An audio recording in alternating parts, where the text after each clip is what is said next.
This morning, we're following breaking news in West Africa. We've got new video in. You see the fire here in the streets. There's a bloody battle raging inside a luxury hotel between security forces and terrorists.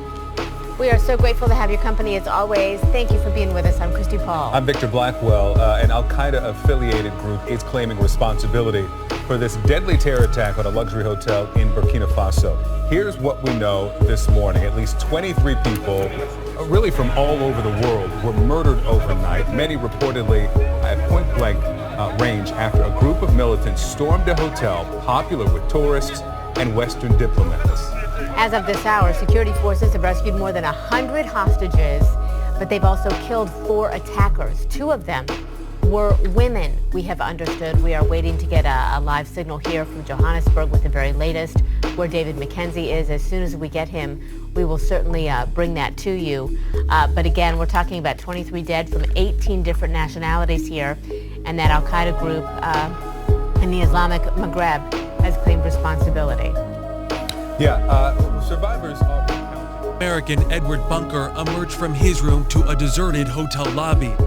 There was someone with a gun going down the street, and this was really the moment when I kind of realized that there was something majorly amiss. The 12-hour siege began when heavily armed al-Qaeda militants, 2 of them women, stormed the buildings and set off car bombs.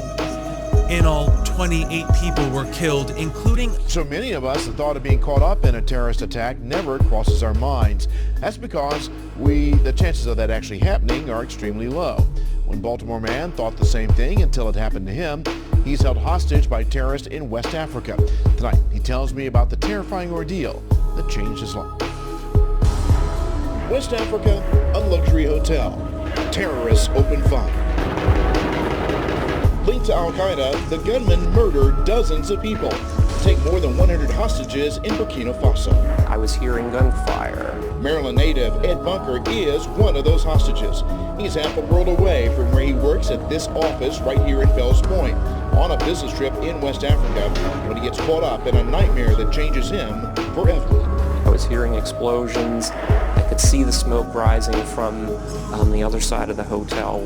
Ed recounts for WJZ the terrifying moments that follow. For the next 8 hours, I was hunkered down in my hotel room. Did you think you were going to die? And I kind of had to face the fact that I may not be walking out of there alive. As the night wore on, I was really becoming kind of ill. I wanted to throw up. Hiding in the bathroom of his hotel room, Ed discovers the internet still is working. He reaches the U.S. Embassy, who relays his location to French soldiers. Ed hopes they'll reach him in time. Describe for me what it was like the moments before and the moment that someone knocked on your door or came in to get you. There's one question that enters your mind. And that one question is, who's going to be the next person who comes through that door? Is that going to be someone who's going to come to rescue me? Or is that going to be someone who's going to come in to do me harm? It is a rescue. French troops rush in, saving Ed, the terrorist behind the attack killed in the siege. How do you view terrorism? I mean, for most people, it's such a distant thing. Yeah. You were right there.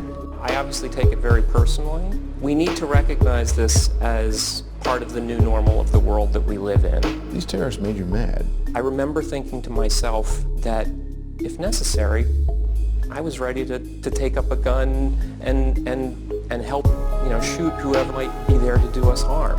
I went from feeling like a victim to recognizing that other people were making a sacrifice for me, and I was kind of then prepared to make a sacrifice for myself and others.